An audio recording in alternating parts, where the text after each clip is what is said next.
शिव पुराण शतरुद्र संहिता अध्याय 19वां दुर्वासा चरित्र।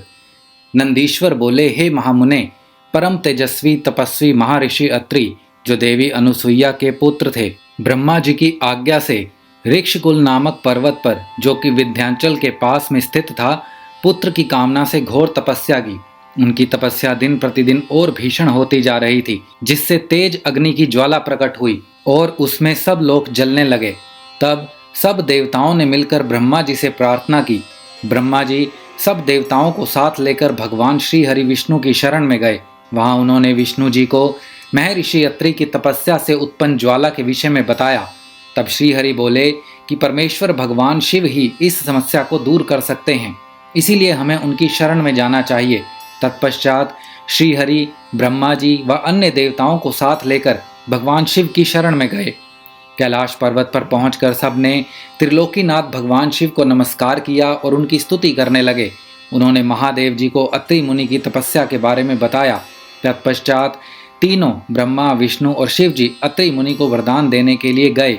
उनके पद चिन्हों को पहचान कर अत्रि मुनि ने उन तीनों की अलग अलग स्तुति करनी आरंभ कर दी।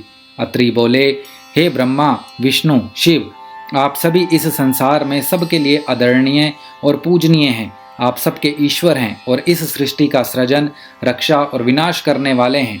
भगवान, मैंने तो पुत्र प्राप्ति हेतु भगवान शिव का पूजन आराधन किया था, परंतु आप तीनों के एक साथ दर्शन पाकर मैं धन्य हो गया हूँ। प्रभु, मुझे मेरा इच्छित वरदान दीजिए। मुनि अत्रि की प्रार्थना सुनकर त्रिदेव बोले, हे महामुने, हम तुम्हारी उत्तम तपस्या से प्रसन्न हैं। हम तीनों देवता एक समान ही हैं और हम में एक ही अंश है। हमारे वरदान से तुम्हारे 3 पुत्र होंगे, जो हम तीनों के अंश होंगे। यह कहकर ब्रह्मा, विष्णु और शिव वहां से अंतर्ध्यान हो गए। अत्रि मुनि वरदान पाकर खुशी से झूम उठे और वापस अपने आश्रम में चले गए। वहां पहुंचकर उन्होंने अपनी पत्नी अनुसुईया को वरदान के विषय में बताया, जिसे सुनकर वे हर्षित हो उठी। समय बीतता गया। निर्धारित समय पर देवी अनुसुईया के 3 पुत्रों को जन्म दिया, जो कि स्वयं भगवान शिव, ब्रह्मा और विष्णु के अंश थे। ब्रह्मा जी के अंश से चंद्रमा, विष्णु जी के अंश से दत्त तथा भगवान शिव के अंश से दुर्वासा जी की उत्पत्ति हुई।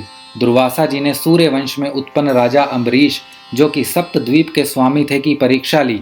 एक दिन राजा अम्बरीश ने एकादशी व्रत रखा। तब दुर्वासा जी अपने शिष्यों को साथ लेकर उनके राजमहल में गए। इधर अम्बरीश ने सब ब्राह्मणों को भोजन कराने के उपरांत जैसे ही जल पिया, दुर्वासा ऋषि वहां पहुंचकर उन पर नाराज होने लगे। दुर्वासा ऋषि बोले, राजन, हमें निमंत्रण देकर बुलाने पर भी आपने हमारा इंतजार नहीं किया और हमें भोजन कराने से पहले ही जल पी लिया। अब तुम्हें अपनी करनी का फल अवश्य भुगतना होगा। यह कहकर दुर्वासा जी ने राजा अम्बरीश को शाप से भस्म करना चाहा, परंतु उसी समय उनकी रक्षा हेतु सुदर्शन चक्र आ गया और वह दुर्वासा मुनि को ही जलाने लगा। तभी आकाशवाणी हुई कि दुर्वासा जी अम्बरीश भगवान शिव का अंश हैं। यह सुनकर सुदर्शन चक्र शांत हो गया। तब राजा अम्बरीश ने दुर्वासा जी के चरण पकड़ लिए और उन्हें उत्तम भोजन कराकर विदा किया। एक बार दुर्वासा जी ने मर्यादा पुरुषोत्तम श्री राम की परीक्षा ली। उन्होंने श्री राम से कहा कि आपके और हमारे बीच होने वाली बात में कोई बीच में न आए। जब वे दोनों एकांत में बैठकर वार्तालाप कर रहे थे, लक्ष्मण वहां चले आए। तब रामचंद्र जी ने अपने प्रण के अनुसार अपने भाई लक्ष्मण का त्याग कर दिया। उनकी दृढ़ता से दुर्वासा मुनि प्रसन्न हुए और उन्हें आशीर्वाद देकर वहां से अपने स्थान को चले गए। इसी प्रकार एक बार उन्होंने श्री कृष्ण जी की भी परीक्षा ली थी। जब भगवान विष्णु ने कंस का वध करने के लिए कृष्ण अवतार लिया, उस समय उनकी प्रसिद्धि चारों ओर फैल गई। वे ब्राह्मणों को प्रेम भाव से जमाते थे।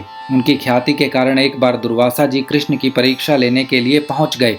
उनकी सेवा से प्रसन्न होकर उन्होंने कृष्ण को वज्र के समान शरीर होने का वरदान दिया। एक बार द्रौपदी ने दुर्वासा जी को स्नान करते देखकर उन्हें वस्त्र दान किया था।